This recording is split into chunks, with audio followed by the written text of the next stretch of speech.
We are here today in Belgium at the beautiful Equestrian Cup. I'm sitting down today with Niels Bruynseels. Thank you for your time being here. Pleasure. You are Olympian. You've been to World Equestrian Games. You've been to European Championships. I mean, you've been to many important championships representing Team Belgium. I'm actually very curious about your story. How did you get into the sport? Yeah, I'm already into it a long time. My family was always into the horses. When I was young, my parents and grandparents had actually a riding club home. Okay.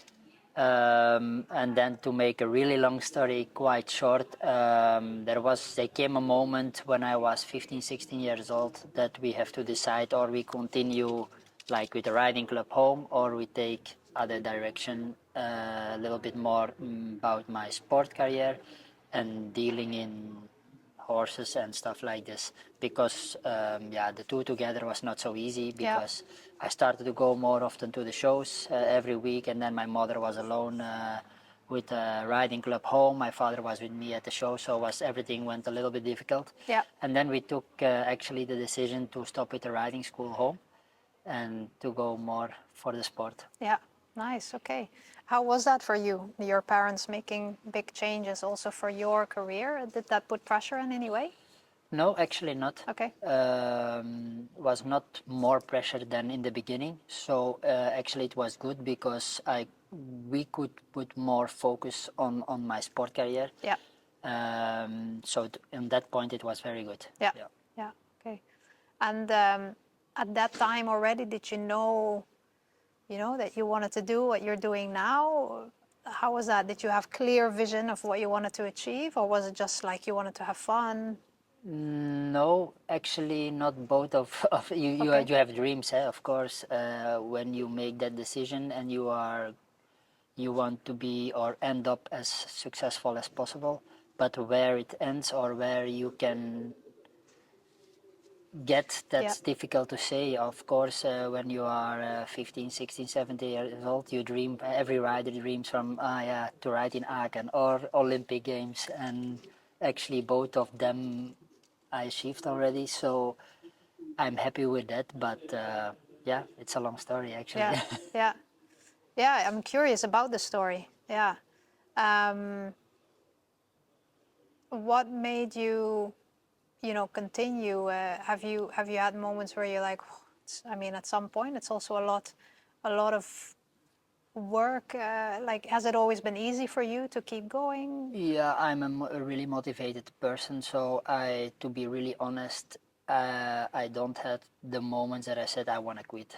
I like to do it so much. The horses give me so many things back, in results or in other kind of things.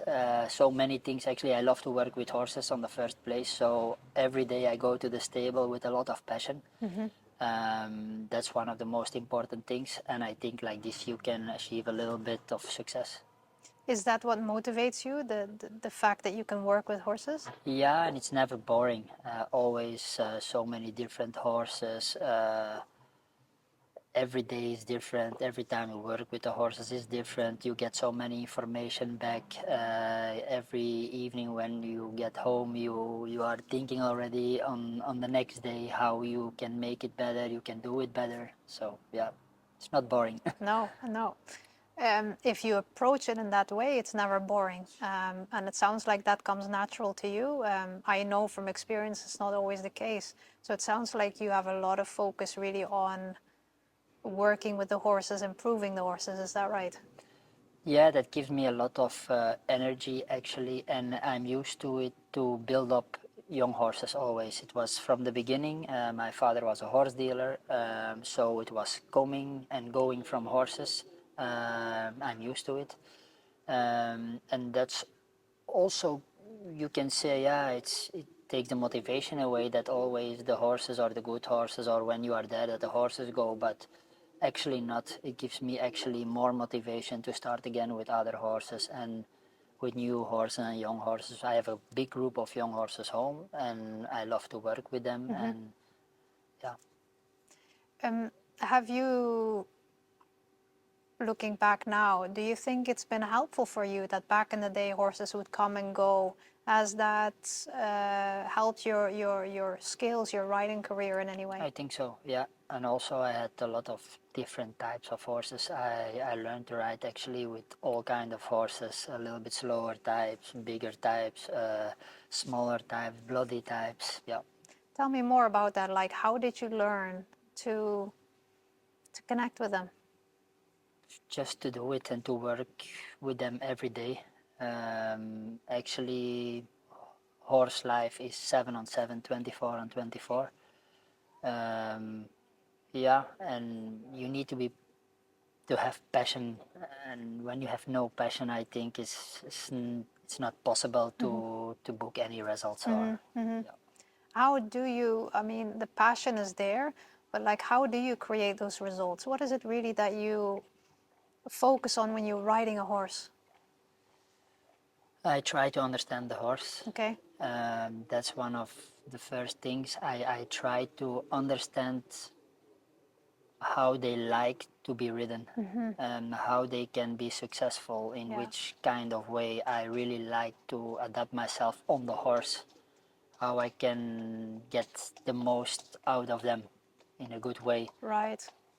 So what you're saying is your job as a rider is to really understand your horses and what they need instead of the other way around, that the horse needs Yeah, to adapt to you. exactly. Nice. Exactly. Okay, yeah. Do you think that's also your, let's say, your superpower as a successful rider?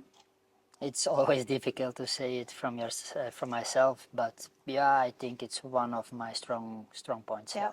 Is that what you've learned then also riding all these different horses when you were younger, that you I had think to so. really tune in and Yep. feel what each horse was like, Yep. what they Yeah. needed? It's not possible to ride, for example, Gancia de Meuse the same as the Lux, or the other way around. It's just not possible Yeah. because they are completely two different types of horses, and yeah. actually both horses book some very good results. One more than the other one, Sure, but yeah. it's completely different type of horse. Yeah, yeah, yeah. From all these, top horses that you've been able to ride so far, is there one in particular that stands out for you? Yeah, it would be not really fair to say these horses are my favorites, because actually all horses which I work with, they give me something back, negative or positive. I learn from all type of kind of horses, but yeah, if I have to pick one, of course it's simple. Gansa give me so many nice victories in my career. That's actually an unbelievable horse. Yeah. What made her so special?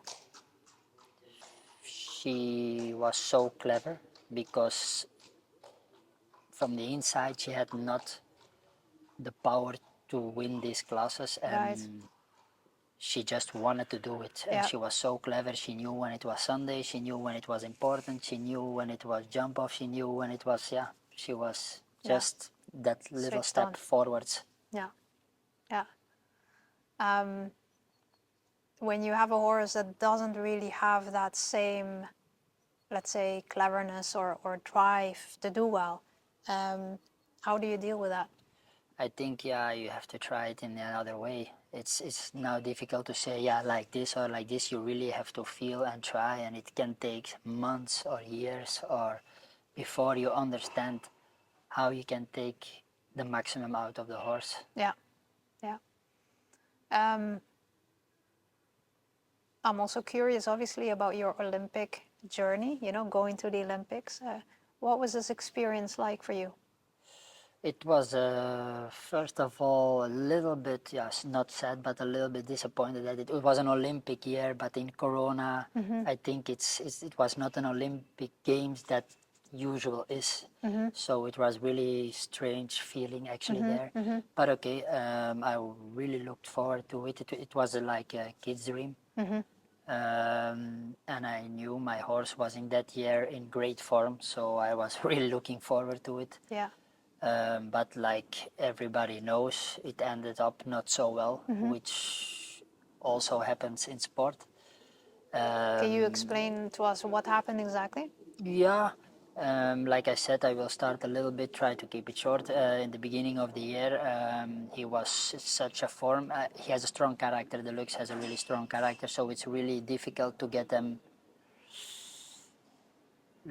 like he can perform the best. If he's too fresh, it's not good. Then he's jumping really good, but then his character is too strong, and it's difficult to handle him. Then he know he can be the boss. When he's not fresh enough, then he's not on his best to jump really Yeah. well. Yeah. So this line is really difficult, and I think I was too much on the limit. If I look backwards, I was too much on the limit in Tokyo with that. He was too fresh and too fit, Okay. and he was just stronger than me. Yeah. And then a few things together happened. Like to start with, day one was he was actually like he was the whole season in an unbelievable great form. And it was really hot there and really heavy temperature, and Yeah. I think he was so fit and so ready that he was just in the individual final day too strong for me. Right. And then we had a really unlucky warming up. Actually, I had to go in the ring. I still had 2-3 horses in front of me, and something happened in the warming up. Right. So they stopped the class for a few minutes, Yeah. and I was a little bit. Actually, I was ready to go in, so I had to stop and wait. Then I had to take again a few more jumps to get ready, and in that moment, I take the first jump again. He lost the shoe in the takeoff. Right.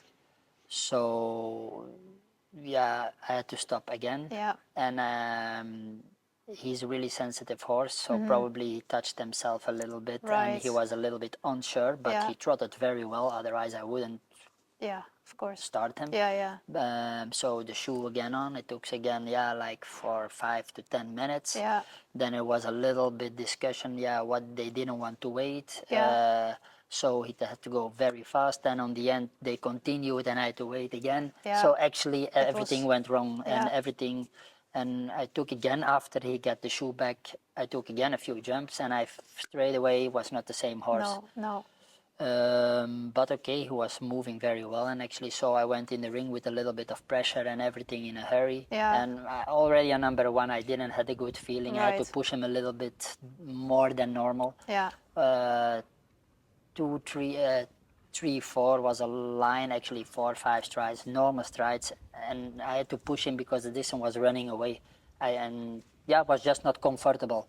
And then number 4 or 5 turned to the right side, and then he decided to not jump anymore. Yeah. That was it. Yeah. What went through your mind in that moment for you? Actually, nothing. Was like an ice cold moment. Yeah. From I can handle for myself. It's heavy and it's really hard, but I can handle it. I think.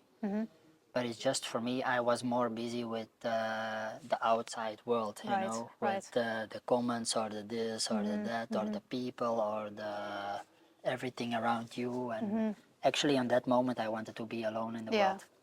Yeah.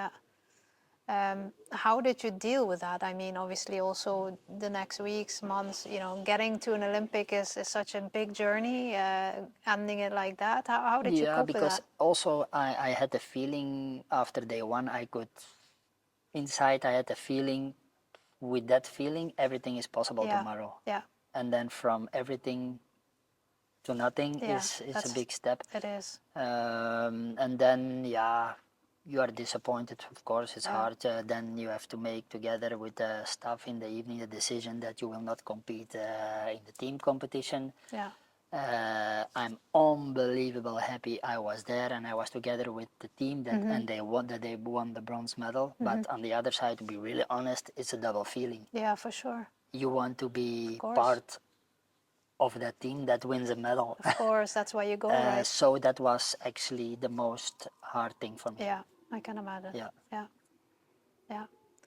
Now you've been selected to be on the team representing Belgium again, going to the European Championships next month. How is that for you?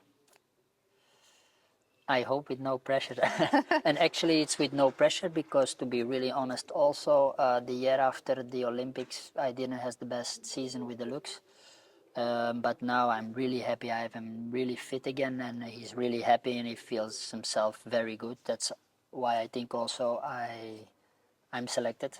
That the bonds coach saw again that he's in a very good shape. I was really not counting on it because for me, it was not necessary to do the championship.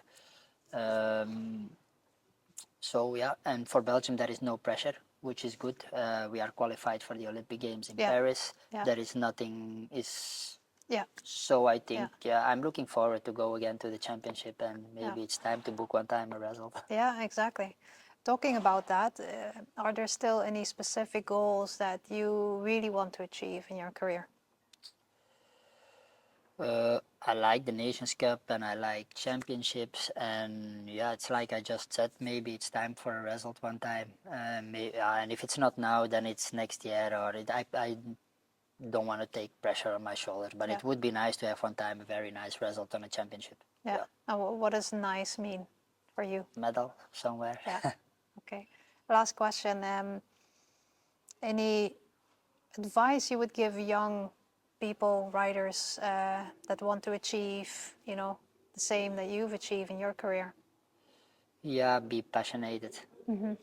That's I think the first thing, and never give up, and just yeah, it's difficult to explain it in words, but you have to think every day on the next day how to get better, how to understand your horse, how to Yeah. make it better, how to get everything out of it. Yeah. So basically what you're saying is you can have big dreams, big goals, Yeah. but then you need to day focus on the I process. think so. Yeah. Fantastic. Yeah. Great advice. Thank you Okay. so much, Yeah, Niels.